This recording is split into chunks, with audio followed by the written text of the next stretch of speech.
অভিযোগ কমিয়ে দেন, দেখবেন সুখে থাকবেন।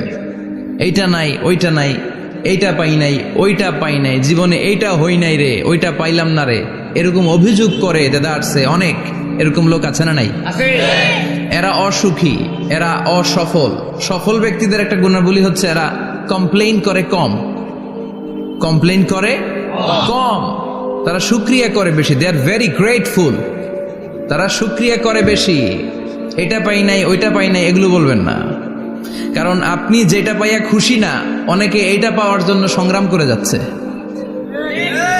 আপনি এখন যেই জায়গাটাতে আছেন, এই জায়গাটাতে পৌঁছা অনেকে স্বপ্ন। আপনি এটা পেয়ে খুশি না, কিন্তু আপনার জায়গায় পৌঁছার জন্য অনেকে স্ট্রাগল করে যাচ্ছে, সংগ্রাম করে যাচ্ছে। আপনি যেই পজিশনে আছেন, শুধু এই পজিশনে আসাটাই অনেকের স্বপ্ন। তো শুকরিয়া করবেন না কেন?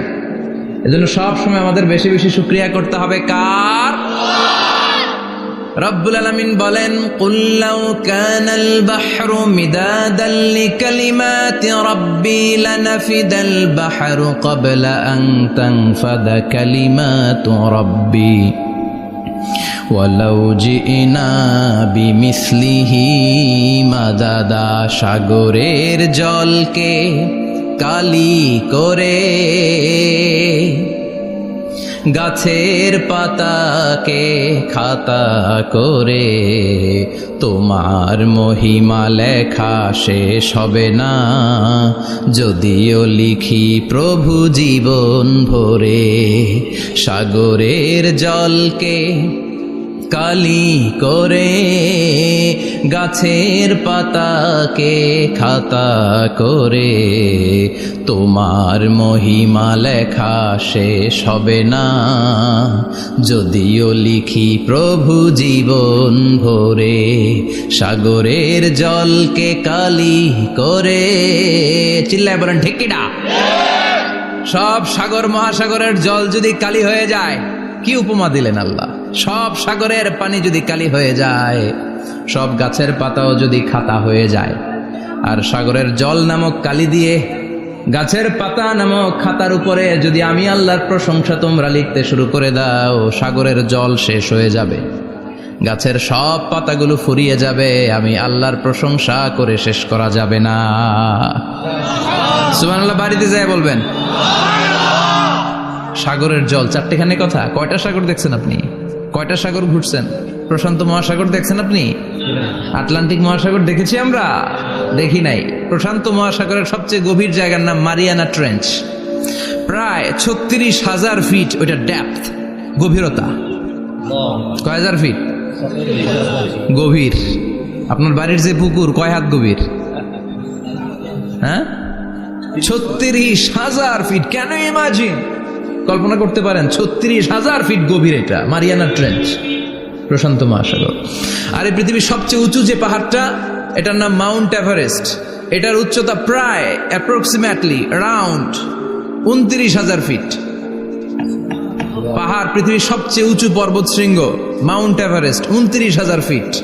আর পৃথিবীর সবচেয়ে গভীর সাগর, প্রশান্ত মহাসাগরের সবচেয়ে গভীর জায়গা মারিয়ানা ট্রেঞ্চ, ওইটা নাকি 36,000 ফিট। তাহলে ওই পাহাড়কে তুলে ধরে এনে প্রশান্ত মহাসাগরের সবচেয়ে গভীর জায়গা মারিয়ানা ট্রেঞ্চের উপর যদি ছেড়ে দেয়া হয়, পুরো পাহাড় ডুবে যাবে। সুবহানাল্লাহ নাই? পুরো পাহাড় ডুবে যাবে, উপরে পানি থেকে যাবে প্রায় 7,000 ফিট। আল্লাহু আকবার।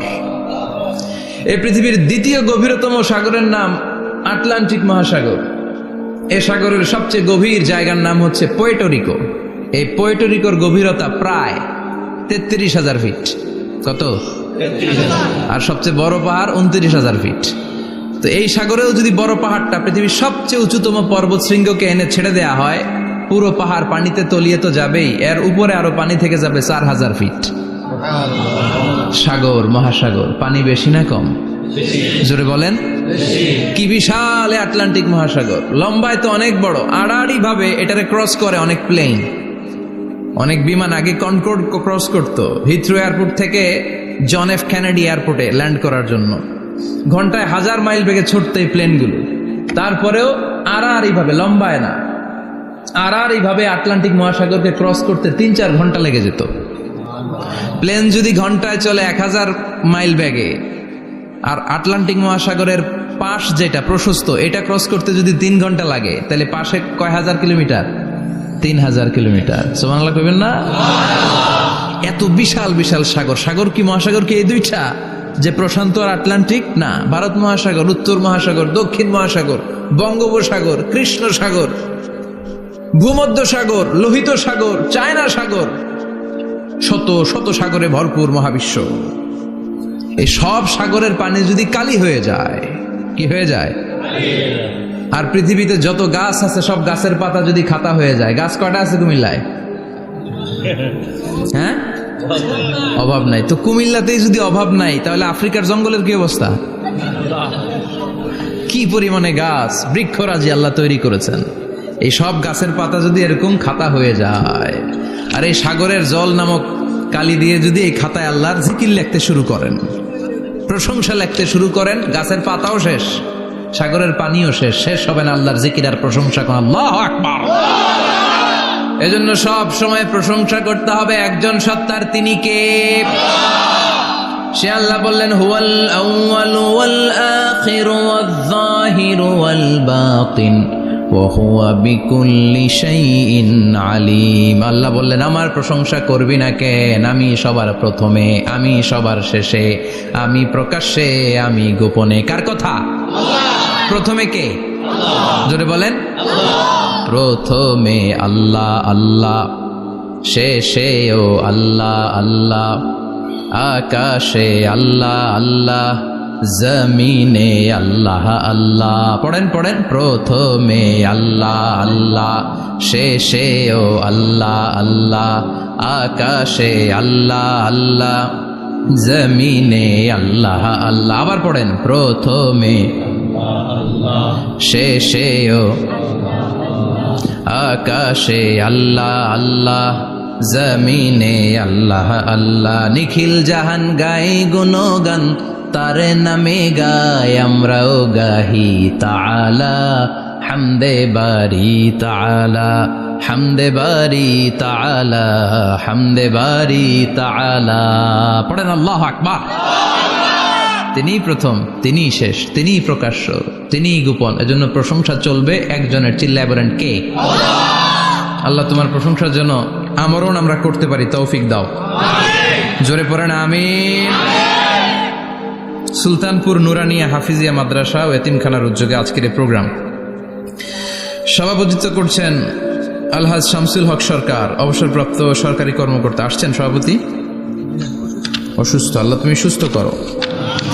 আমার আগে কথা বলছিলেন হযরত মাওলানা ইয়াহিয়া মাহমুদ দামাত বারাকাতুহ, প্রতিষ্ঠাতা প্রিন্সিপাল শাইখুল হাদিস জামিয়া দারুল উলুম রামপুরা ঢাকা। সুন্দর বয়ান করছিলেন, আমি খাচ্ছিলাম আর শুনছিলাম। প্রামাণ্য বর্ণনা করছিলেন কিভাবে কিয়ামত হবে, কিভাবে আমরা উঠব হুফাতান ওরাতান মুশাতান গুরলা, উলঙ্গ, নেকেড। সেদিন আমাদের গায়ে জামা থাকবে? জ্যাকেট থাকবে খালি। কি থাকবে? কিছু থাকবে, জামা থাকবে না, পায়ে জুতা থাকবে না, পেটে খাবার থাকবে না, খালি থাকবে চিৎকার। সেদিন থাকবে কি?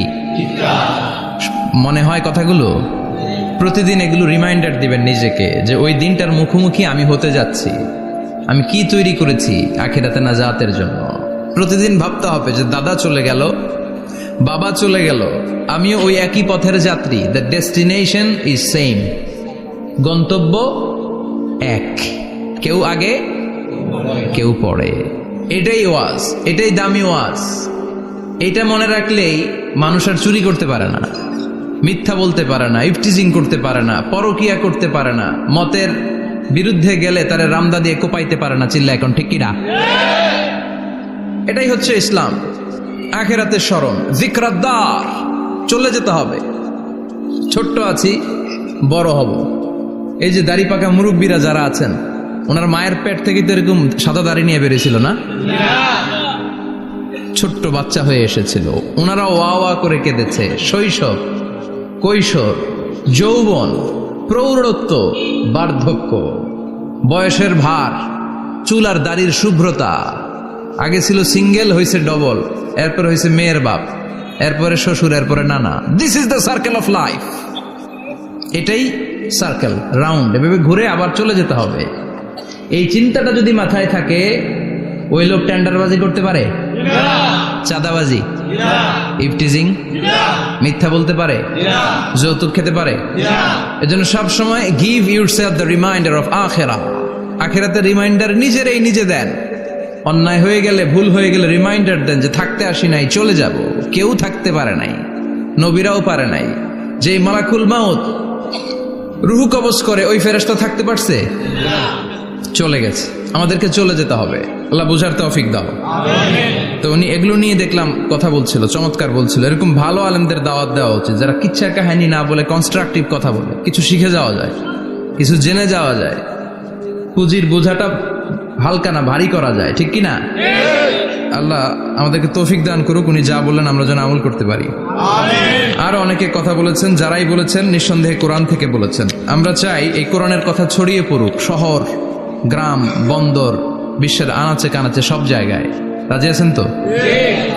কোরআন দিয়ে দেশ চলুক আমরা চাই না? কোরআন দিয়ে সমাজ চলুক আমরা চাই না? কোরআনের ভেতরে সব সমস্যার সমাধান দিয়েছে কে? আল্লাহ। সমাধান চাও যদি জীবনে মরণে, ফিরে যাও খুঁজে নাও, চোখ রাখো কোরআনে। পড়েন সবাই, সমাধান ফিরে যাও খুঁজে নাও, চোখ রাখো কোরআনে। If you want the solution this দুনিয়ায় নাখিরা, go back, have a look to the holy কোরআনে। ঠিক কিনা? Go back, sit down and have a look to the Quran. বসো, ঠান্ডা মাথায় দেখো কোরআনে কি বলেছে আল্লাহ। প্রবলেম সলভিং মেথোডোলজি, সব সমস্যার সমাধান এই কোরআনে আছে না নাই? এই কোরআনের মজলিসে আজকে আসতে বসতে পেরে খুশি না বেজার? কম না বেশি? আসুন আমরা আল্লাহর দরবারে শুকরিয়া জানাই আর পড়ি আলহামদুলিল্লাহ। প্রাণটা খুলে পড়েন আলহামদুলিল্লাহ। আল্লাহর একটা ডাক দেন, বলেন ইয়া আল্লাহ।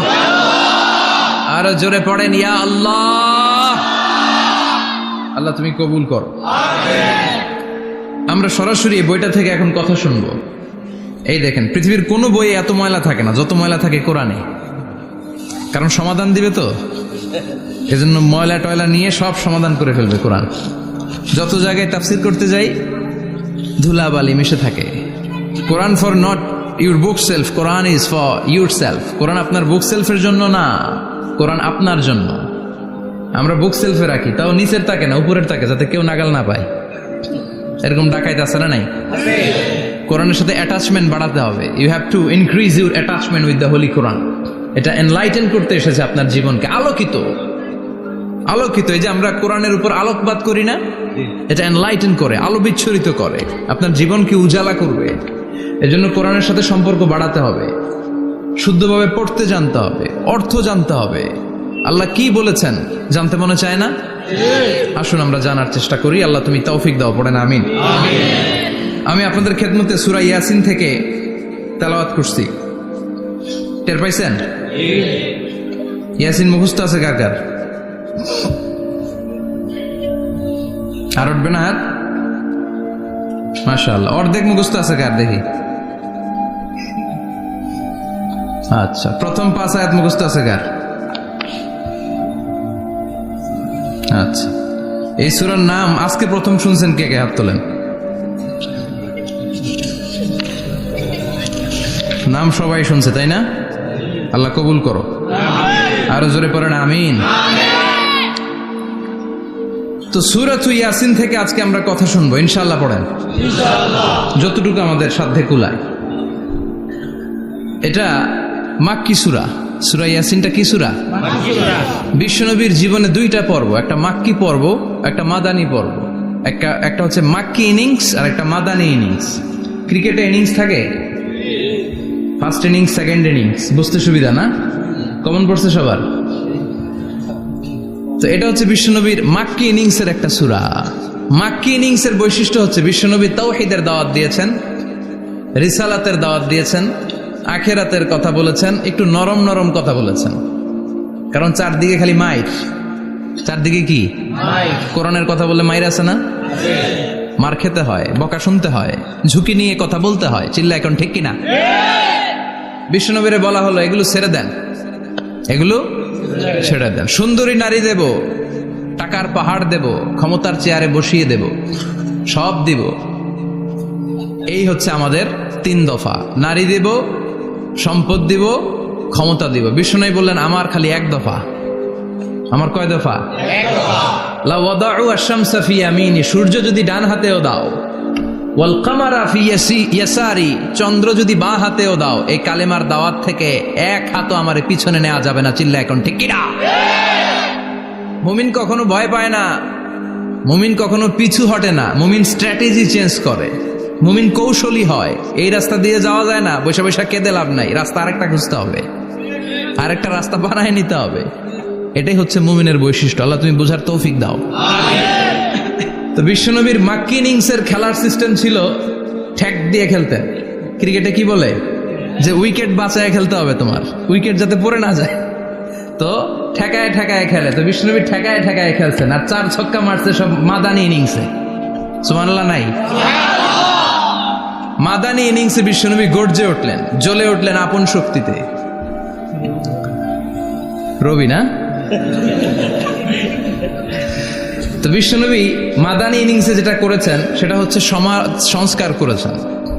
হি was a very good reformer of the society, as a father, as a husband, as a reformer of the society, as a lawgiver, as a lawmaker, as a commander, and as a messenger. Muhammad is the Superman of the world.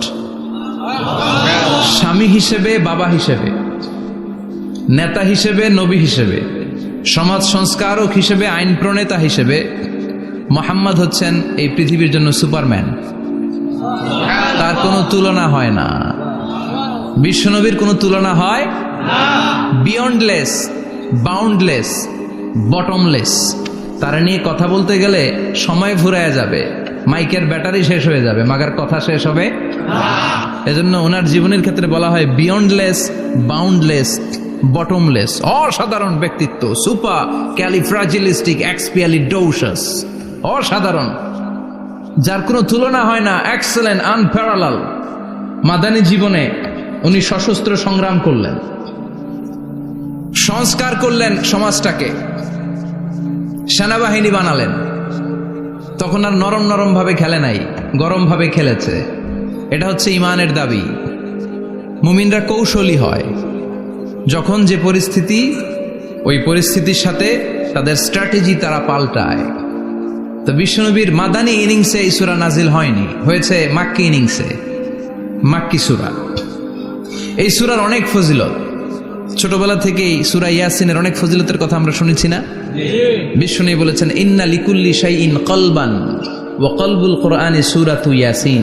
সব জিনিসের একটা কলব আছে, হৃদয় আছে, অন্তর আছে, আর কোরআনের কলবের নাম হচ্ছে সূরা ইয়াসিন।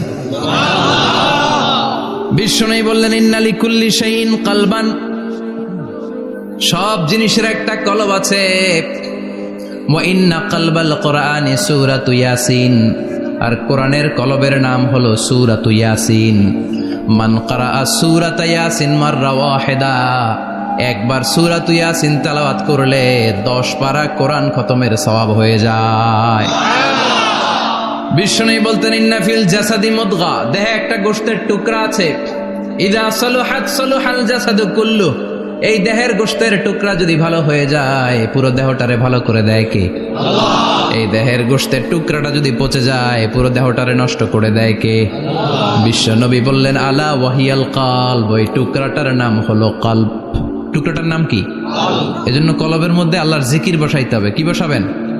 নাকি আয়না বসাবেন? আয়না বসায় না? আয়না বসাইয়া দে মোর দয়াল বাবা, কেবলা কাবা, সব মুখস্থ। আয়না বসাইয়া দে মোর, নবীর কলবে আয়না বসায় নাই নবী। সেদিন আবু বকর, ওমর ফারুক, কেউ আয়না বসাইছে? আবু হানিফা, শাফিঈ, এরা কলবের মধ্যে আয়না বসাইছে? বসাইছে জিকির। চিল্লায় বলেন বসাইছে কি? এজন্য আল্লাহ বললেন আলা বিযিক্রিল্লাহি তাতমাইন্নুল কুলুব। দুনিয়ার কোন জিনিস দিয়ে কলব ঠান্ডা হয় না, দুনিয়ার কোনো জিনিস দিয়ে কলব পরিচ্ছন্ন হয় না, কলব শুধু পরিচ্ছন্ন হয় একটা জিনিস দিয়ে, লা ইলাহা ইল্লাল্লাহ, লা ইলাহা ইল্লাল্লাহু মুহাম্মাদুর রাসূলুল্লাহ সাল্লাল্লাহু আলাইহি ওয়াসাল্লাম। তাহলে কোরআনের একটা কলব আছে, আমাদের দেহে যেমনি কলব আছে, প্রতিটা প্রাণীর যেমনি কলব আছে, অন্তর আছে, কোরআনেরও কলব আছে না নাই? কোরআনের কলবের নাম চিল্লায় বলেন, কোরআনের কলবের নাম। আবার বিশ্বনবী বলতেন, ইকরাউ আলা মাউতাকুম সূরাত ইয়াসিন, তোমাদের মুমূর্ষ ব্যক্তিদের সামনে বসে সূরাত ইয়াসিন তেলাওয়াত করো। রূহ চলে যাবে, মৃত্যুর একেবারে দ্বার প্রান্তে দাঁড়িয়ে এই মুহূর্তে তার পাশে বসে পড়তে আরম্ভ করেন, ইয়াসিন ওয়াল কুরআনিল হাকীম ইন্নাকা লামিনাল মুরসালিনা আলা সিরাতিম মুস্তাকিম। ওই ব্যক্তির ঈমানের মৃত্যু দান করে দিবে কে? আল্লাহ। মৃত্যুর কষ্ট হালকা করে দিবে কে? আল্লাহ। আবার বিশ্বনবী বলতেন, রাত্রিবেলা যে ব্যক্তি একবার সূরাত ইয়াসিন তেলাওয়াত করে ঘুমাতে যায়, সকালবেলা নিষ্পাপ অবস্থায় তারে ঘুম থেকে জাগাবে কে? আল্লাহ। তাহলে এই সূরার মর্যাদা কম কম না বেশি বেশি? কলবুল কোরআন, এটা কোরআনের কলব, একবার পড়লে 10 পড়ার সওয়াব। আবার মুমূর্ষ ব্যক্তির সামনে বসে সূরা ইয়াসিন তেলাওয়াত করতে বলা হয়েছে, তাহলে মৃত্যুর কষ্টরে হালকা করে দেয় কে? আল্লাহ। আবার রাত্রিবেলা সূরা ইয়াসিন তেলাওয়াত করলে সকালবেলায় নিষ্পাপ বানায় দেয় কে? আল্লাহ। মনে থাকবে? কোরআনের কলবের নাম কি? ভুলে যাবেন না তো? বেশি বেশি তেলাওয়াত করতে রাজি আছেন? সকাল সন্ধ্যা তেলাওয়াত করবেন তো? সূরা ইয়াসিন ছাড়াও এই সূরার অনেকগুলো নাম তাফসীর গ্রন্থে পাওয়া যায়। এই সূরার একটা নাম হচ্ছে সূরাতুল কাদিয়া, সূরাতুল কাদিয়া, তাকদি হাজাতা কারিহা। যে এই সূরা তেলাওয়াত করে ওই তেলাওয়াতকারীর যে হাজত আছে, প্রয়োজন আছে, এই সূরার বরকতে আল্লাহ তার প্রয়োজন পূরণ করে দেয়। আমাদের জীবনে প্রয়োজন আছে না নাই? কার কাছে চাইবো? বিপদে পড়লে কারে বলবো? আমরা বিপদে পড়লে প্রথমে শেয়ার দেই ফেসবুকে। কোথায় শেয়ার? আগে শেয়ার দিব কার কাছে? মনে থাকবে?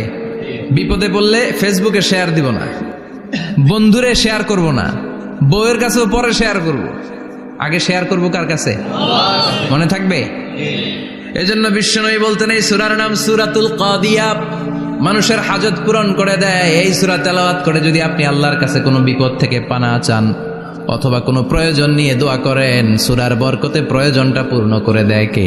আল্লাহ। কেউ যেটা পারে না পারে কে? আল্লাহ। কেউ যেটা দেয় না দেয় কে? আল্লাহ। কেউ যেটা শোনে না শোনে কে? আল্লাহ। তাহলে পেলাম সূরাতুল কাদিয়া। আরেকটা নাম আছে সূরার, সেটা হচ্ছে সূরাতুল আযীমা, সুমহান সূরা। কি সূরা? সুমহান, আযীমা। এই আযীম আর আযীমা এই শব্দ দুইটা অনেক দামি, আল্লাহ যে কোনো জায়গায় ব্যবহার করেন নাই। বিশ্বনবীর চরিত্রের উপমা দিতে যে আল্লাহ আযীম শব্দ বলেছেন, তাই না? রব্বুল আলামিন বলেন, ওয়া ইন্নাকা লাআলা খুলুকিন আযীম। ও নবী, সাধারণ কোন চরিত্র আপনারে আমি দেই নাই, আপনারে আমি দিয়েছি আযীম একটা চরিত্র, খুলুকুন আযীম।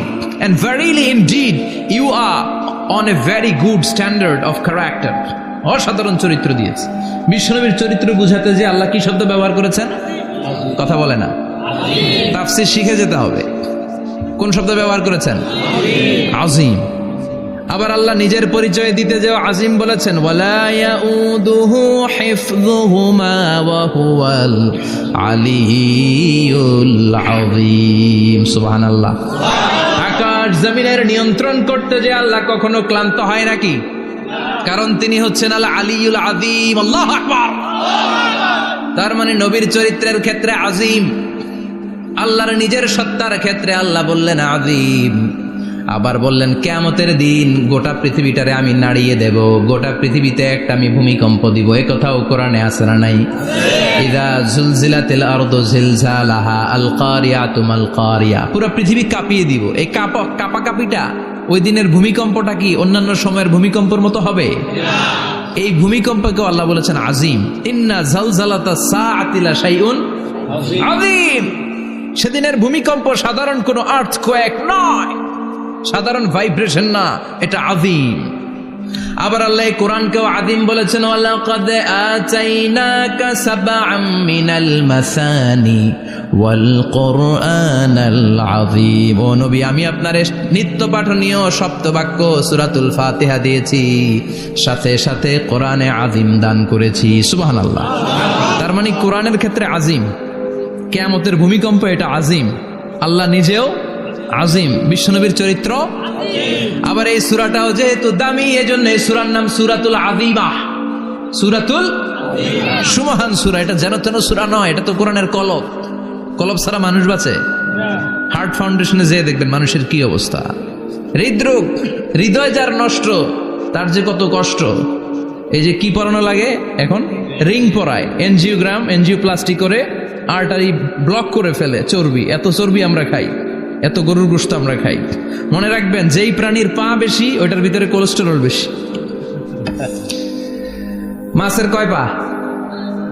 হ্যাঁ, নাই, এখানে নাই, মাছের পাটা নাই, কোলেস্টেরল নাই।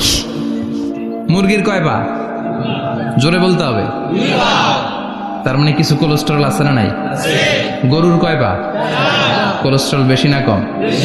এইবার কোন চিংড়ির কয় পা? সবচেয়ে বেশি কোলেস্টেরল কন্টেইন করে শ্রিম্প, প্রন, চিংড়ি। এজন্য এগুলো কম খাইতে হবে।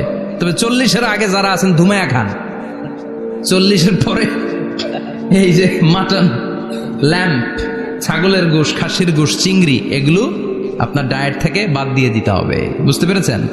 এজন্য এই সূরাটা যেন তেন সূরা নয়, এটা তো কোরআনের কলিজা, হার্ট, হৃদয়। এজন্য সূরাটা সূরাতুল আযীমা। সুবহানাল্লাহ পড়েন। তার মানে 1 নম্বরে পেলাম সূরাতুল কাদিয়াহ, 2 নম্বরে পেলাম সূরাতুল আযীমা, 3 নম্বরে সূরার আরেক নাম হলো সূরাতুল মুইম্মা। সূরাতুল মুইম্মা। মুইম্মার 2 অর্থ। এক অর্থ হচ্ছে এটার বরকতটা আম, সবার জন্য, যেই পড়ে সেই বরকত পায়, এজন্য মুইম্মা। আবার মুইম্মার আরেক অর্থ হচ্ছে যেই সূরা শত্রুকে অন্ধ করে দেয়। কি করে দেয়? এই সূরার প্রথম 9টা আয়াত যদি বিপদে পড়ে, শত্রুর কবলে পড়ে আপনি তেলাওয়াত করেন, শত্রুর চোখটারে অন্ধ করে দিবে কে? আল্লাহ। বিশ্বনবী মক্কা থেকে যখন মদিনায় যায়, হিজরতের সময় বিশ্বনবী সূরাতুল ইয়াসিনের প্রথম 9টা আয়াত তেলাওয়াত করলেন। তেলাওয়াত করে আল্লাহর নাম নিয়ে ঘর থেকে বের হলেন। আশেপাশে কাফেররা ঘুরে কিন্তু বিশ্বনবীরে দেখে না। সবাই খেলে এরকম এরকম করে, ডানে বায়ে হাতায়, বিশ্বনবীর সামনে দিয়ে যায়, কিন্তু কাফেরদের চোখ অন্ধ করে দিয়েছে কে? আল্লাহ। এজন্য কোরআন তেলাওয়াত করলে কাফেরদের চোখকে অন্ধ বানায় দেয় কে? আল্লাহ। এজন্য সূরার একটা নাম হচ্ছে সূরাতুল মুইম্মা। কি নাম? অন্ধ করে দেয়। তাফসিরে কুরতুবির মুসান্নিফ ইমাম আল কুরতুবি, উনাকে জালিম বাদশা বন্দী করেছিল। ওনার তাফসিরে এসেছে উনি শক্তিশালী লোক ছিলেন, জেলখানা ভেঙে বাঁচার জন্য দিছে দৌড়। উনারেও ধরার জন্য জালিম বাদশার সৈনিকেরা ঘোড়া নিয়ে রওনা হয়েছে। উনিও দৌড়ায়, ঘোড়াও পেছন থেকে আসে। ওমিয়া মানুষ কি ঘোড়ার দৌড়ের সাথে পারে? উনি হাঁটতে হাঁটতে হয়রান হয়ে এক বালুর ময়দানে যে ধপাস করে পড়েছেন। ওরাও ঘোড়া দিয়ে এসে নেমেছে, কিন্তু আজীব তামাশা, উনি বালুতে ধপাস করে পড়েই সূরাতুল ইয়াসিনের প্রথম 9 আয়াত তেলাওয়াত করতে শুরু করেছেন। ওরা নিচে নেমে ডানে বায়ে সামনে পিছনে খালি খুঁজে, কিন্তু দেখে না, সামনে কিন্তু বসা। ওদের চোখটা অন্ধ করে দিছে কে? আল্লাহ। বিশ্বাস হয়? ঈমান হয়? এজন্য বিপদে পড়লে সূরাতুল ইয়াসিনের প্রথম 9 আয়াত পড়তে রাজি আছেন? আল্লাহ তুমি তৌফিক দাও। আর জোরে পড়েন আমিন। এজন্য আল্লাহ চমৎকার ভাবে এই সূরাটা শুরু করে দিলেন। 2টা কাটা অক্ষর দিয়ে আল্লাহ বললেন, ইয়াসিন ওয়াল কুরআনিল হাকীম ইন্নাকা লামিনাল মুরসালিন আলা সিরাতিম মুস্তাকিম। পড়েন সুবহানাল্লাহ। ইয়াসিন। সূরাটা শুরু করলেন কি দিয়ে? ইয়াসিন। এটা কি কোনো বাক্য? এটা কি কোনো শব্দ? এটা কি অক্ষর? 2টা।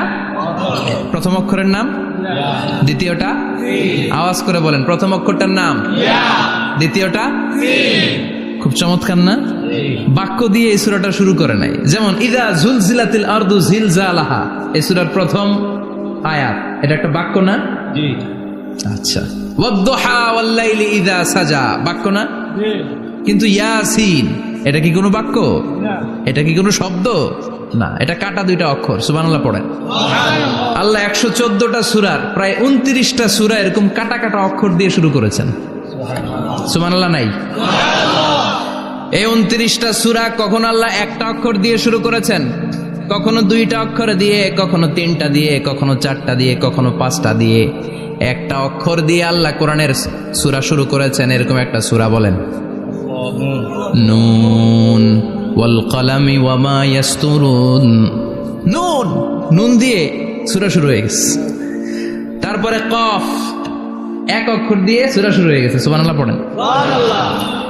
এবার বলেন 2 অক্ষর দিয়ে সূরা শুরু হয়েছে এরকম সূরা বলেন। এত দূরে যান কেন? এটা আছে না নাই? ইয়াসিন। সুবহানাল্লাহ পড়েন। ইয়াসিন 2 অক্ষর দিয়ে। তারপরে হামিম। এবার 3 অক্ষর দিয়ে আল্লাহ সূরা শুরু করছেন এরকম। আলিফ লাম মিম তা সিন মিম। আল্লাহু আকবার। আবার 4টা অক্ষর দিয়ে সূরা শুরু হয়েছে এরকম আছে না নাই? আবেশার কোন? আলিফ লাম মিম র, আলিফ লাম মিম সদ আছে না নাই? আবার 5টা কাটা অক্ষর দিয়ে সূরা শুরু হয়েছে এরকম সূরাও আছে না নাই? সূরা মারিয়ামের শুরুতে কি আছে? কাফ হা ইয়া আইন সাদ। সুবহানাল্লাহ পড়েন।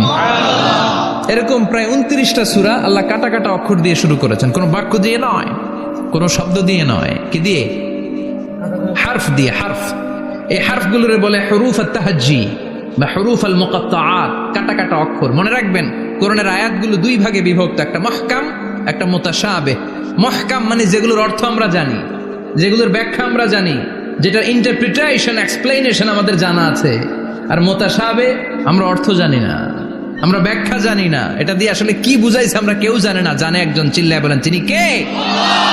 আল্লাহ বললেন ওয়া ইন কুনতুম ফি রাইবিম মিম্মা নাযালনা আলা আবদিনা ফাআতু বিসূরাতিন মিন মিসলিহি ওয়াদউ শুহাদাআকুম মিন দুনিল্লাহি ইন কুনতুম সাদিকিন। আল্লাহ বললেন ও জাহেলি যুগের লোকেরা, শোনো শোনো, এত আরবি কবিতা বানাতে পারো, এত গল্প লিখতে পারো, আরবিতে এত নোবেল বানাতে পারো, উপন্যাস বানাতে পারো, আর্টিকেল লিখতে পারো, আমার নবীর উপর যে কোরআন আমি নাজিল করেছি এই কোরআনের ব্যাপারে অন্তরে যদি কোনো সন্দেহ থাকে, বাপের বেটা হলে পারলে কোরআনের মতো একটা সূরা বানিয়ে নিয়ে আসো। পারছে? কিয়ামত পর্যন্ত কেউ পারবে? বিশ্বনবী যেই জামানাতে এসেছিলেন ওই জামানায় আরবি ভাষা সাহিত্যের উৎকর্ষতা সাধিত হয়েছিল। আরবি ভাষার এতটা উৎকর্ষ পৃথিবী কখনো দেখে নাই। কবিতা, গদ্য, পদ্য, গল্প, উপন্যাস, রচনা, প্রবন্ধ, আর্টিকেলের সয়লাভ। এই ভাষা সাহিত্যিকদের চোখে আঙ্গুল দিয়ে আল্লাহ বুঝাতে চাইলেন এত অর্থ করতে পারো, এত ব্যাখ্যা জানো, এত বড় বড় বুলিয়া ওড়াও, এত কিছু তুমি জানো, তাহলে বলো ইয়াসিন অর্থ কি? সুবহানাল্লাহ কইবেন না? তাইলে বল নুন অর্থ কি? কফ মানে কি? আলিফ লাম রা মানে কি? ফাবুহিতাল্লাযী কাফার। কেউ জানে না, কেউ উত্তর দিতে পারে না। কোন সুবহানাল্লাহ। এটা কোরআনের মুজিজা, এটার অর্থ কেউ জানে না। আর এগুলোর অর্থ নিয়ে খোঁচাখুচি করাও ঠিক না। তবে মুফাসসিরিনে ইকরাম এগুলোর কিছু অর্থ সম্ভাব্য বলার চেষ্টা করেছেন। যেমন ইয়াসিনের অর্থ ইবনে আব্বাস বলেছেন এর অর্থ হতে পারে ইয়া ইনসান, হে মানুষ। সুবহানাল্লাহ পড়েন। কেউ কেউ বলেছে এটার অর্থ হতে পারে ইয়া সাইয়্যিদ আল মুরসালিন। কেউ কেউ বলেছেন ইয়াসিন হতে পারে ইসমুল্লাহ, আল্লাহর নাম। কেউ বলেছেন এটা হতে পারে ইসমুন লিন নবী, বিশ্ব নবীর নাম। আবার কেউ কেউ বলেছেন ইয়াসিন হতে পারে এই কোরআনে কারিমের একটা নাম। কোন সুবহানাল্লাহ। এই সম্ভাব্য সব কথাগুলো বলে পৃথিবীর সব মুফাসসিররা বলতে বাধ্য হয়েছেন আল্লাহু আ'লামু বিমুরাদিহি বিহি। এটার দ্বারা আসল অর্থ যে কি এটা আমরা কেউ জানি না। জানে কে? আল্লাহ। চিৎকার করে বলতে হবে জানে কে? আল্লাহ। তাহলে ইয়াসিন মানে আমরা জানি না। ইয়াসিনের অর্থ আমরা ছেড়ে দেব কার উপর? আল্লাহ। এরপর আল্লাহ বললেন ওয়াল কুরআনিল হাকীম। প্রজ্ঞাময়, বিজ্ঞানময় কোরআনের শপথ। ওয়াল কুরআনিল হাকীম, বিজ্ঞানময়, প্রজ্ঞাময় কোরআনের শপথ বা কসম। ওয়াল কুরআনিল হাকিমে যে ওয়া, এই ওয়াটারে আরবিতে বলে ওয়া আল কাসামিয়া। কি বলে? ওয়া আল কাসামিয়া। কসম কাটার জন্য আল্লাহ এই ওয়া ব্যবহার করেছেন। যত জায়গায় কোরআনে আল্লাহ কসম কেটেছেন ওই কসমের শব্দটার আগে ওয়া আছে না নাই? ও মিয়া, কোরআনে আল্লাহ সময়ের শপথ করেছেন, কসম কেটেছেন, যুগের কসম কেটেছেন। যুগের সময়ের আরবি হলো আল আসর। এই আসরের আগে ওয়া আছে না নাই? কি বলছে আল্লাহ? ওয়াল আসর, ওয়াল। আবার 3 ফলের কসম আল্লাহ কোরআনে কেটেছেন, কি বলেছেন? ওয়াত্তিন মানে 3-এর কসম। জাইতুনের কসম কেটেছেন, বলেছেন ওয়াজ্জাইতুন। তুর পাহাড়ের কসম কেটেছেন, বলেছেন ওয়াতুরে সিনিন। যত জায়গায় কসম তত জায়গায় ওয়াও আছে না নাই? পাহাড়ের নামে কসম কেটেছেন, আল্লাহ বলেছেন ওয়াত্তুর। সূর্যের নামে কসম কেটেছেন, আল্লাহ বলেছেন ওয়াশ-শামসি ওয়াদুহাহা। সুবহানাল্লাহ কইবেন না? ফজরের নামে কসম কেটেছেন, কি বলেছেন? ওয়াল ফাজর। জিলহজ মাসের প্রথম 10 রাতের কসম কেটেছেন, কি বলেছেন? ওয়ালায়ালিন আশর। জোর আর বেজরের কসম কেটেছেন, আল্লাহ বলেছেন ওয়াশ-শাফঈ ওয়াল ওয়াতর। সূরা ইয়াসিনে কাটা কাটা 2টা অক্ষরের পরে রব্বুল আলামিন কোরআনের কসম কেটেছেন, এজন্য আল্লাহ বলেছেন ইয়াসিন ওয়াল কুরআনিল হাকীম। ইয়াসিন ওয়াল কুরআনিল হাকীম, প্রজ্ঞাময় বিজ্ঞানময় কোরআনের শপথ। কোরআনের মধ্যে বিজ্ঞান আছে না নাই? বেশি না কম? বিশ্বাস হয় না? নাস্তিকদের কথা বিশ্বাস হয়? নাস্তিকরা বলে কোরআনের মধ্যে বিজ্ঞান নাই, কোরআনের মধ্যে সায়েন্স নাই, কোরআনের ভেতরে টেকনোলজি নাই। কিন্তু কোরআন বলে এমন কিছু নাই, মানুষের প্রয়োজনীয় এমন কিছু নাই যেটা আমার ভিতরে নাই। আল্লাহু আকবার। আল্লাহ বললেন মা ফররাতনা ফিল কিতাবি মিন শাই, কিতাবের মধ্যে আমি কিছু বাদ রেখে দেই নাই। ইতিহাসের কথা বলেছি, পাতালপুরীর কথা বলেছি, ঊর্ধ্ব জগতের কথা বলেছি, মহাকাশের কথা বলেছি, cosmology, astrology, geology, zoology, botany, human anatomy, embryology, সব কিছুর কথা কোরআনের মধ্যে দিয়েছে কে? কোরআনের ভেতরে মানুষের কথা আছে না নাই? কোরআনের মধ্যে গাভীর কথা আছে না নাই? গাভীর কথাও আছে। কই আছে? হ্যাঁ, সূরাতুল গাভীর সূরা। সুবহানাল্লাহ কইবেন না? মানুষের কথা আছে সূরাতুল ইনসান, জিনদের কথা আছে সূরাতুল জিন, মাকড়সার কথা আছে সূরাতুল আনকাবুত, মৌমাছির কথা আছে সূরাতুন নাহাল। মৌমাছির কথা বলেছেন, দুধের কথা বলেছেন, প্রাণীর কথা বলেছেন, খাদ্যের কথা বলেছেন, মানুষের দেহ বৈশিষ্ট্যের কথাও বলেছেন। চিৎকার করে পড়েন আল্লাহু আকবার। আল্লাহ বললেন ওয়া আওহা রাব্বুকা ইলান নাহলি আনিত্তাখিযি মিনাল জিবালি বুয়ুতাও ওয়া মিনাশ শাজারি ওয়া মিম্মা ইয়ারিশুন। সুবহানাল্লাহ পড়েন। ওয়া আওহা রাব্বুকা ইলান নাহল, আল্লাহ মৌমাছির কাছে সিক্রেট মেসেজ পাঠিয়েছেন। সুবহানাল্লাহ পড়েন। ওহীকে আরবিতে বলে সিক্রেট মেসেজ। সায়েন্টিফিক আলোচনা শুরু হইতেছে, মনোযোগ আছে না গেছে? জিমানি ধরছে? হ্যাঁ, মনোযোগ আছে না গেছে? তাকবীর দেওয়া যাবে? জোরে না আসতে? শুরুতে বিবাহিতরা দেন, এরপরে অবিবাহিতরা দেন, এরপরে সবাই মিলে দেন। বিবাহিত কারা কারা দেখি?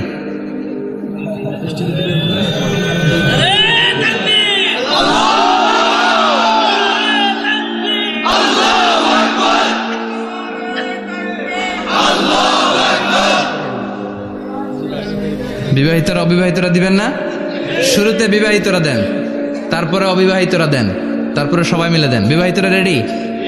দেখবো কাদের গলায় জোর বেশি। দেখি দেখি, বিবাহিতরা দেন। লিল্লাহি তাকবীর। মাশাআল্লাহ। এবার অবিবাহিতরা রেডি? আওয়াজ নাই, হেরে যাবে আজকে, হেরে যাবে। রেডি?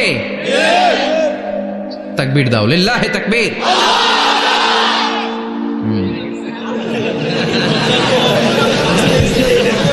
ইয়াংদের পারফরমেন্সই আলাদা, আওয়াজ বেশি। এবার সবাই মিলে 3টা। লিল্লাহি তাকবীর, লিল্লাহি তাকবীর, লিল্লাহি তাকবীর। আল্লাহ মৌমাছিকে ওহী করেছেন। কি করেছে দেখেন। ওয়াল কুরআনিল হাকিম, আল্লাহ যে বললেন শেষ হবে না এই কথা। ওয়াল কুরআনিল হাকিম, বিজ্ঞানময় কোরআনের শপথ, প্রজ্ঞাময় কোরআনের শপথ। বিশ্বনবী বলেন লা তুহসা আজাইবুহু, কোরআনের আশ্চর্যান্বিতার কোনো শেষ নাই। ওয়ালা তাবলা গারাইবুহু, কোরআন কোনোদিন কারো কাছে পুরাতন মনে হয় না। ফিহি মাসাবিহুল হুদা, কোরআনের মধ্যে আছে হেদায়েতের মশাল। ওয়া মানারুল হিকমা, কোরআন হলো বিজ্ঞানের সুউচ্চ মিনার। লা তুহসা আজাইবুহু, কোরআনের আশ্চর্যান্বিতার শেষ নাই। যতই পড়বেন আপনি আশ্চর্য হয়ে যাবেন, যতই স্টাডি করবেন, যতই অধ্যয়ন করবেন, আপনার চোখকে খুলে দিবে কে? ওয়ালা তাবলা গরাইবহু, কোরআন কখনো পুরাতন হয় না। পুরান হয় নাকি? যার বয়স 50 বছর ধরে নামাজি মানুষ, প্রতি নামাজের প্রত্যেক রাকাতে কোন সূরা পড়া লাগে? তো 50 বছর যদি কেউ নামাজি হয়, তাহলে কত লক্ষবার উনি সূরা ফাতিহা পড়ছে উনি নিজে জানে? তারপরেও কোনোদিন কি মনে হয়েছে সূরা ফাতিহাটা একটু পুরান পুরান লাগে? আজকে কুল হল্লা দিয়ে শুরু করুন, কথা বলেন। পুরান লাগছে কোনোদিন? এত পড়ছি এটা, আজকে আর এটা না, আজকে আর একটা, এরকম মনে হয়? ওয়ালা তাবলা গরাইবহু, পুরান লাগে না। প্রতিদিন নতুন, প্রতিনিয়তই নতুন, অলওয়েজ নিউ, সব সময় নতুন। এজন্য বিশ্বনবী বললেন লা তুহসা আজাইবুহু, কোরআনের আশ্চর্যান্বিতার শেষ নাই। ওয়ালা তাবলা গরাইবুহু, কোরআন কখনো পুরাতন হয় না। ফিহি মাসাবিহুল হুদা, কোরআনের মধ্যে আছে হেদায়েতের মশাল। ওয়া মানারুল হিকমা, কোরআন হলো বিজ্ঞানের সুউচ্চ মিনার। সুবহানাল্লাহ। আল্লাহ বললেন ওয়া আওহা রাব্বুকা ইলান নাহাল, আমি মৌমাছির কাছে মেসেজ দিলাম, সিক্রেট মেসেজ। আনিত্তাখিযি মিনাল জিবালি বুয়ুতা, তোমরা পাহাড়ের মধ্যে তোমাদের বাড়ি বানাও, মৌচাক বানাও। অমিনা সাজার, গাছের মগ ডালে, বড় বড় ডালে তোমরা বাসা বানাও। ওয়ামিম্মা ইয়ারিশুন, উঁচু উঁচু জায়গায় মৌচাক বানাও, যাতে করে গ্রামের ছোট্ট ছেলেরা ঢিল মারতে না পারে। কোন সুবহানাল্লাহ। মৌমাছির আল্লাহ শিখাই দিছে। নিচু জায়গায় কোনোদিন মৌমাছির বাসা দেখবেন? নিচু জায়গায় সহজে নাগাল পাওয়া যায়, ধরা যায়। কথা কন। ডাল বেয়ে মগ ডালে ওঠা লাগে মধু খাইতে চাইলে। চিল্লায় বলেন ঠিক কিনা? আল্লাহ সিক্রেট মেসেজ দিলেন আর বললেন আনিত্তাখিযি। আলেম যারা আছেন বলেন তো, ইত্তাখিযি এটা কি মুজাক্কারের সিগা না মুয়ান্নাসের সিগা? কথা কইতে হবে। কেউ নাই এটার উত্তর দেওয়ার মতো? মুয়ান্নাস, মাশাআল্লাহ। এটা স্ত্রীবাচক শব্দ। আল্লাহ মৌমাছিকে যে মেসেজ করছে পুরুষ মৌমাছিরে কয় নাই, এটা নারী মৌমাছিরে কইছে। চিল্লা এখন সুবহানাল্লাহ। এখন গবেষণা করে দেখা গিয়েছে, কার্ল ভন ফ্রিচ একজন অস্ট্রিয়ান বিজ্ঞানী, উনি এটা নিয়ে গবেষণা করে 73 সালে 1973-তে নোবেল পেয়ে গেছে। এই আয়াতের উপর গবেষণা করে আল্লাহ কেমন করে সিক্রেট মেসেজ দিয়েছেন, কেমন করে মৌমাছি মৌচাকের বাসা বাঁধে, কেমন করে মধু আহরিত হয়, এটার উপর গবেষণা করে উনি একটা বই লিখেছেন, দ্য ডান্সিং বিজ। নেচে যাওয়া মৌমাছিগুলো, নাচতে নাচতে যেতে থাকা মৌমাছিগুলোর উপর একটা বই লিখে, দ্য ডান্সিং বিজ লিখে উনি নোবেল প্রাইজ পেয়েছেন এই মধুর উপরে। চিল্লায় পড়েন আল্লাহু আকবার। এখন কোরআনের আয়াত থেকে বোঝা গেল আনিত্তাখিযি মিনাল জিবালি বুয়ুতা, আল্লাহ নারী মৌমাছিকে বলেছেন মৌচাক বানাও, তোমাদের মধু রাখার জন্য বাসা বানাও। কার্ল ভন ফ্রিচ গবেষণা করে পেয়েছে মৌচাকের বাসা বানানো হয়, মধু আহরণ করা হয়, যেই মৌমাছিটা নেতৃত্ব দেয় এটা পুরুষ মৌমাছি নয়, এটা হলো মহিলা মৌমাছি। কোন সুবহানাল্লাহ। পুরো মৌচাকের মধ্যে মধু আহরণ, মধু নেওয়া, পুরো প্রসিডিউরটা সারার জন্য কোনো পুরুষ মৌমাছি লিডিং দেয় না, লিডিং দেয় একটা নারী মৌমাছি, স্ত্রী মৌমাছি। এজন্য ইত্তাখিয, ম্যাসকুলিন জেন্ডার ইউজ না করে আল্লাহ বলেছেন ইত্তাখিযি। নারী মৌমাছিকে আল্লাহ অ্যাড্রেস করে বলেছেন যাও মৌচাক বানাও আর এটার মধ্যে মধু আহরণ করো। চিল্লায় পড়েন আল্লাহু আকবার। আল্লাহ বললেন ইত্তাখিযি মিনাল জিবালি বুয়ুতা, পাহাড়ের মধ্যে ঘর বানাও। মিনাস সাজার, গাছের বড় ডালের মধ্যে ঘর বানাও। ওয়া মিম্মা ইয়ারিশুন, উঁচু উঁচু জায়গায় ঘর বানাও। উনি গবেষণা পেয়েছেন এই মধুর মধ্যে অসাধারণ কিছু ন্যাচারাল অ্যান্টিসেপটিক আছে। কি আছে? Natural antiseptic. এটার নাম হচ্ছে প্রপিলিস। প্রপিলিস নামে একটা লিকুইড পাওয়া যায় মৌচাকের মধ্যে। এটা কাটা জায়গায় লাগা দিলে স্যাভলন, ডেটল কিছু লাগানো লাগবে না। ওই প্রপিলিসের কারণে আপনার কাটা জায়গা এমনি শুকিয়ে যাবে। সুবহানাল্লাহ পড়েন।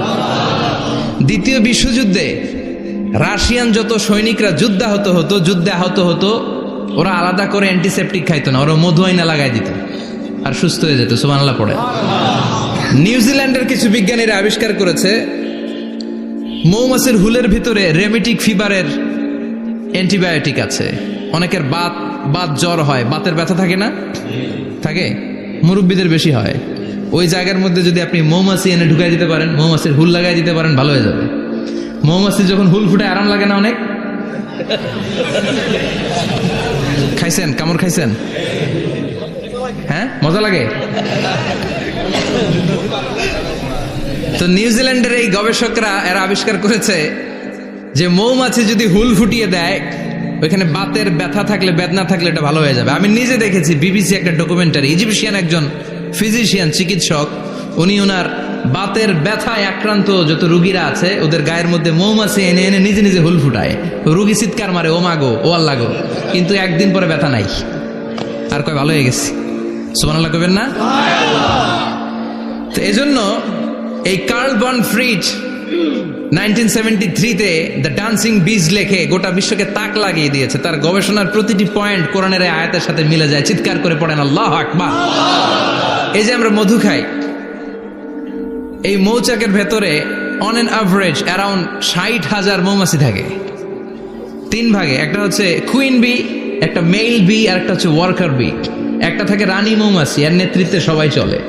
আর একটা থাকে মেল বি, পুরুষ মৌমাছি, বংশ বাড়ানোর জন্য এদের কাজে লাগে। আর সব হচ্ছে ওয়ার্কার বি, সবাই কাজ করে। আল্লাহ বললেন সুম্মা খুলি মিন কুল্লি সামারাত ফাসলুকি সুবুলা রাব্বিকি যুলুলা।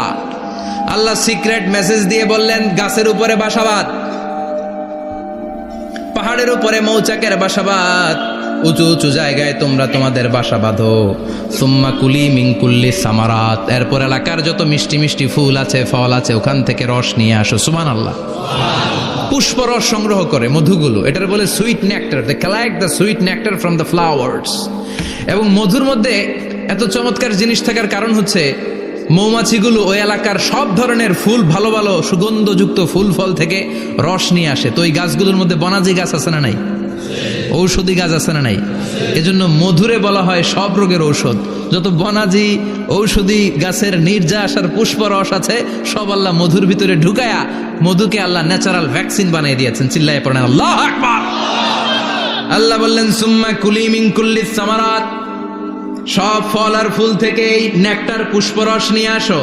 ফাসলুকি সুবুলা রাব্বিকি যুলুলা, যেমন যেমন গিয়েছিলা পথ চিনায় আবার ফিরে আসো। ইয়াখরুজু মিন বুতুনিহা শারাব, এরপর তাদের পেট থেকে বের হয় শারাব। মুখতালিফুন আলওয়ানু, এক একটা মধুর কালার হয়ে যায় এক এক রকম। কোন সুবহানাল্লাহ। সরষে ফুলের মধু একটু সাদা সাদা হয় না? আমি হচ্ছি মধু খাওয়ার পোক।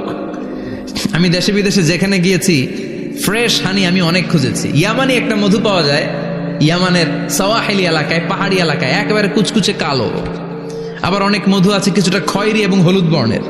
কিন্তু সরষে ফুলের যে মধুটা, এটা অনেকটা সাদা। এই পুষ্পরস নিয়ে মৌমাছিগুলো মৌচাকের মধ্যে ঢেলে দেয় না, এগুলো খেয়ে ফেলে। প্রত্যেকটা মৌমাছির পেটের ভেতরে আল্লাহ 2টা করে স্টোমাক দিয়েছে, পাকস্থলী। সুবহানাল্লাহ পড়ে। এটাই Karl von Frisch the dancing bees বইয়ের মধ্যে লিখেছে গবেষণায়, যে 2টা পাকস্থলী। একটা পাকস্থলী দিয়ে মৌমাছি খায়, নিজে খেয়ে বাঁচে। আর একটা পাকস্থলী দিয়ে এই ফ্লাওয়ার নেক্টার, পুষ্প রস সংগ্রহ করে ওই পাকস্থলীতে রাখে। ওই পাকস্থলীর ভেতরে আল্লাহ একটা ন্যাচারাল এনজাইম দিয়েছেন। ওই এনজাইমের সাথে ওই পুষ্প রসটা মিক্সড হয়। তারপরে আরেকটা টিউব আছে, ওই টিউব দিয়ে মৌমাছি যে সে বাসার মধ্যে মৌমাছি যে সেখানে সাপ্লাই করে দিয়ে আসে, মধু ঢুকিয়ে দিয়ে আসে। চিল্লায় পড়েন সুবহানাল্লাহ। তার মানে বিষয়টা এমন না ফুলের রস নিয়ে মৌচাকের দিয়ে আসলো, ফুলের রস সে নেয়, তার স্পেশাল একটা স্টোমাকের মধ্যে ঢুকায়, সেখানে এনজাইম দিয়ে পাচক রস দিয়ে আল্লাহ এটাকে সমৃদ্ধ করে দেয়। তারপর আলাদা একটা নল দিয়ে, টিউব দিয়ে মৌচাকের ভেতরে ঢুকিয়ে দেয়। কোন সুবহানাল্লাহ। কি অসাধারণ পদ্ধতিতে আল্লাহ মধু বানালেন। আর কি সুন্দর মধু হাতের মধ্যে লয়া জিব্বা দিয়া চাটে আর গান গায়, মধু হই হই বিষা বাইলা। আছে না নাই? আল্লাহ শুকরিয়া নাই? মধু খায় আর গান গায়, মধু হই হই বিষা বাইলা, অনহারণে ভালোবাসার দাম নদিলা। আছে না নাই? ডাকাই। তাই মধু খেয়ে শুকরিয়া করতে হবে কার? বসো, চিৎকার করে বলেন শুকরিয়া করতে হবে কার? আল্লাহ বললেন ইয়াখরুজু মিন বুতুনিহা, এটা মধু সরাসরি চলে আসে না, ওর পেট থেকে বের হয়। মুখতালিফুন আলওয়ানুহু, বিভিন্ন রঙের মধু আছে না নাই? ব্ল্যাক কালারের মধু হয়, হোয়াইট হানি হয়, অর্গানিক হানি হয়, ক্রিমড হানি হয়। কত ধরনের মধু যে আল্লাহ পৃথিবীতে রেখেছে তার ইয়ত্তা নাই। এরপর আল্লাহ বললেন ফিহি শিফাউন লিন্নাস, মধুর ভেতরে শিফা দিয়েছে কে? এই জন্য বিশ্বনবীর খাদ্য তালিকার মধ্যে মধু আছে না নাই? বিশ্বনবী সুগন্ধযুক্তওয়ালা মধু খেতেন, দুর্গন্ধযুক্তওয়ালা কোনো মধু মুখে নিতেন না। সুবহানাল্লাহ। বিশ্বনবীর জামানায় মাগাফির নামে একটা মধু ছিল, দুর্গন্ধযুক্ত, এটা কখনো বিশ্বনবী মুখে নিতে চাইতেন না। সুগন্ধযুক্ত মধু সবসময় বিশ্বনবী খেতেন। বিশ্বনবীর স্ত্রীরা এই সুগন্ধিযুক্ত মধু বোতলের মধ্যে প্রিজার্ভ করে রাখতেন বিশ্বনবীকে দেওয়ার জন্য। বিশ্বনবী প্রাণ ভরে এগুলো পান করতেন। সুবহানাল্লাহ। বিশ্বনবী যে সমস্ত খাদ্যগুলো পছন্দ করতেন হাদিসে এসেছে, বিশ্বনবী রুটি খেতেন, খেজুর খেতেন, খেজুর, খেজুর চিনেন? বালাহ, তামার, দুধ খেতেন, এই মধু খেতেন, জব খেতেন, বার্লি খেতেন, লাউ খেতেন, রুম্মান, ডালিম ফল, আনার ফল, আনার চিনেন? আনার, এই আনার খেতে পছন্দ করতেন বিশ্বনবী। মাশরুম খেতেন, মাশরুম, মাশরুম চিনেন? ব্যাঙের ছাতার মতো। রেস্টুরেন্টে ইদানিং মাশরুমের স্যুপ পাওয়া যায়, এটা খাবেন। যাদের চোখের জ্যোতিতে সমস্যা, দৃষ্টিতে সমস্যা, খাবেন। হাদিসে এসেছে আল কামআতু মিনাল মান ওয়া মাউহা শিফাউন লিল আইন। মাশরুম হলো মান্না সালোয়ার মতো খাবার। মাশরুমের স্যুপ যারা খাবে, চোখের জ্যোতি যাদের কম, তাদের চোখের জ্যোতি বাড়িয়ে দিবে কে? বুখারীর বর্ণনা, কানা রাসূলুল্লাহ ইউহিব্বুল হালাওয়া ওয়াল আসাল। বিশ্বনবী মিষ্টান্ন খেতে বড্ড পছন্দ করতেন, আবার বিশ্বনবী বেশি বেশি মধু খেতে পছন্দ করতেন। সুবহানাল্লাহ। কোরআনে দুইটা জিনিসের ক্ষেত্রে আল্লাহ শিফা যোগ করেছেন, যে দুইটা জিনিসের সাথে সম্পৃক্ত হলে শিফা। এক হচ্ছে কোরআন পড়লে শিফা, অনুনাজ্জিলু মিনাল কোরআনি মা হুয়া। আবার কোরআনে এই আয়াতের ক্ষেত্রে বলা হয়েছে শিফা ফিহি শিফাউন লিন্নাস। এজন্য সাইয়েদনা ইবনে মাসউদ এই উম্মাকে উদ্দেশ্য করে বলেছেন, আলাইকুম বিশিফাইন, তোমাদের উচিত দুইটা জিনিস থেকে শিফা নেয়া। এক হলো কোরআন, দুই হলো আসাল মানে মধু। কোন সুবহানাল্লাহ। কোরআন তেলাওয়াত করলে অসুস্থরে সুস্থ করে দেয় কে? সূরা ফাতিহা তেলাওয়াত করলে অসুস্থকে সুস্থ বানিয়ে দেয় কে? আবার মধু খেলে সুস্থ বানিয়ে দেয় কে? মধু খেয়ে প্রশংসা করবেন কার? নাকি মধু হই হই বিষাবাইলা বলবেন এগুলো কখনো? খাঁটি মধু খেতে হবে। খাঁটি মধু চিনার উপায় হচ্ছে, এটাতে পিঁপড়া জমে না, এটা ফ্রিজে রাখলে জমাট বাঁধে না, এটাতে দুর্গন্ধ হয় না। এক গ্লাস পানির মধ্যে এক ড্রপ মধু ছেলে দিলে এটা পানির সাথে না মিশে একেবারে নিচে চলে যায়। খাঁটি মধু খেতে হবে। তাহলে ফিহি শিফাউন লিন্নাস। কত কিছু দিয়ে আল্লাহ এটাকে সমৃদ্ধ করেছেন। এটার মধ্যে গ্লুকোজ আছে, এটার মধ্যে সুক্রোজ আছে, ফ্রুক্টোজ আছে, প্রোটিন আছে, মিনারেলস আছে, ক্যালসিয়াম আছে, ভিটামিন আছে। খাইলেই শরীর গরম হয়ে যায়। সুবহানাল্লাহ। এজন্য শীতকালে বেশি বেশি খাবেন, জাম্পার লাগবে না। শীতকালে মধু খেয়ে রাত্রেবেলায় বের হবেন, আর মাফলার পেঁচিয়ে বেরোয়া লাগবে না। সুবহানাল্লাহ পড়েন। তার মানে আল্লাহ বললেন ইয়াসিন ওয়াল কোরআনিল হাকিম, প্রজ্ঞাময়, বিজ্ঞানময় কোরআনের কসম। কোরআনের ভেতরে বিজ্ঞান আছে না নাই? বিজ্ঞানের কথা এই তো শুরু করলাম, আজকে সারা রাত বিজ্ঞানের কথা বলবো। থাকবেন কতক্ষণ? হ্যাঁ, স্লোগান দেন লিল্লাহি তাকবীর। এরপরে আল্লাহ বললেন, গোলাম ওয়া ইন্না লাকুম ফিল আনআমি লাইবরা, প্রাণীকুলের দিকে নজর করে তাকাও। প্রাণীকুলের মধ্যে আমি তোমাদের জন্য নিদর্শন রেখেছি। নুসকিকুম মিম্মা ফি বুতুনিহি, এই প্রাণীকুলের পেট থেকে একটা চমৎকার জিনিস আমি বের করে দেই, এটার নাম হচ্ছে দুধ। এটা কি? দেখেন, একই আয়াতের মধ্যে আল্লাহ মধুর কথাও বললেন, আবার দুধের কথাও বললেন। দুধটা কিভাবে হয়, উৎপন্ন হয়, মধু কেমনে হয়, ইঞ্চি ইঞ্চি কথা এই কোরআনের ভেতরে তুলে ধরলেন কে? আল্লাহ বললেন, মিমবাইনি ফারসি ওয়া দামিল লাবানা, গোবর আর রক্তের মাঝখান দিয়ে আমি দুধ বের করি। সুবহানাল্লাহ পড়েন। আমরা যাই এই গাভীর ওলান টানা শুরু করি সকালবেলা বিসমিল্লাহ বলে, কিন্তু কেমনে যেটা আসে ওইদিকে নজর নাই। ডাকাত বিসমিল্লাহ বলে শুরু করে না, দুধ খাই আলহামদুলিল্লাহ পড়েন, আছে না নাই? আল্লাহ বলেন মেকানিজমটা শোনো কেমনে আমি খাওয়াই। আল্লাহ বললেন, মিমবাইনি ফারসি ওয়া দামিল লাবানা, গোবর আর রক্তের মাঝখান দিয়ে আমি দুধ বের করে দেই। সুবহানাল্লাহ। গরু যে ঘাস খায়, এই ঘাস থেকে রক্ত হয় আর গরুর গোবর হয়। পেটের একদিকে থাকে গোবর, আরেক দিকে থাকে রক্ত। রক্ত দুর্গন্ধ, গোবরও দুর্গন্ধ। রক্ত নাপাক, গোবরও নাপাক। এই দুই নাপাক আর দুর্গন্ধের মাঝখান দিয়ে সুগন্ধযুক্ত দুধ বের করে দেয় কে? আল্লাহ বললেন, মিমবাইনি ফারসি ওয়া দামিল লাবানা, গরু যে খাবারগুলো খায় ওই খাবারের এক পাশ দিয়ে গোবর হয়ে যায় আর এক পাশ দিয়ে রক্ত হয়ে যায়, মাঝখান দিয়ে দুধ বের করে দেয় কে? What a amazing mechanism of discharging milk from animal's body. What an amazing mechanism. একদিক দিয়ে গোবর দুর্গন্ধ, আরেক দিক দিয়ে এই ঘাস খাওয়ার কারণে রক্ত হয়, মাঝখান দিয়ে দুধ বের হয়ে যায়। সুবহানাল্লাহ। আবার বাছুর ছাড়া দুধ পাওয়া যায় না। গাভী আছে কার কার? হাত তোলেন তো। বাছুর ছাড়া দুধ পাওয়া যায়? শুধু গাভী, বাছুর নাই, দুধ আসবে? আবার এই যে বিশাল বড় ওলান, 20 কেজি দুধ দেয় প্রতিদিন, এই ওলান কাটলে দুধ পাওয়া যায়? এক ফোঁটা দুধও ওলানটা কেটে টুকরা টুকরা করলে আপনি পাবেন না। এটা আলাদা মেকানিজম। এটা ভিতর থেকে একটা নির্যাস। বাছুর নিয়ে 2টা ঢু মারবেন, ওই নির্যাস দিয়ে দুধ বেরোতে থাকবে, গোবর আর রক্তের মাঝখান দিয়ে চিৎকার করে পড়েন আল্লাহু আকবার। এজন্য বিশ্বনবী বলতেন বেশি বেশি দুধ খাও।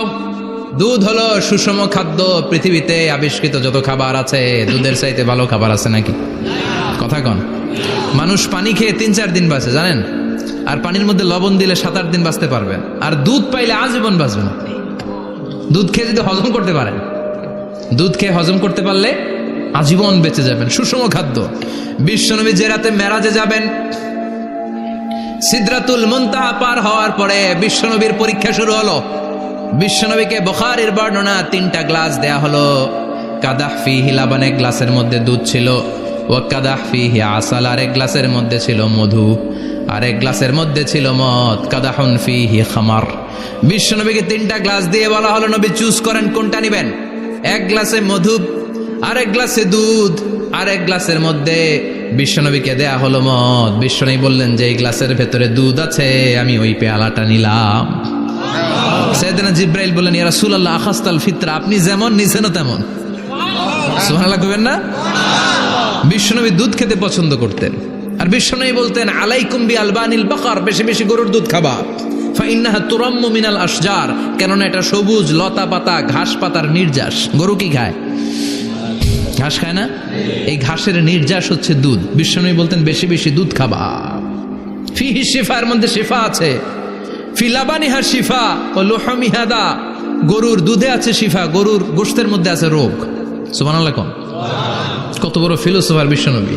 বিশ্বনবী বলে গিয়েছেন গরুর দুধ বেশি খাও, কিন্তু গোশ বেশি খাইও না। আর আমরা গরুর গোশ পাইলে কোপায় ফেলাই। সাদা ভাত আর ঝাল গরুর মাংস যদি হয়, ওই যে অনেকের জিহ্বায় পানি চলে আসছে। সুবহানাল্লাহ কইবেন না? বিশ্বনবী বলতেন দুধ খাও, গোশ খাইও কম। গরুর গোশত কম খাবা, গরুর দুধ বেশি খাবা। সুস্থ রাখবে কে?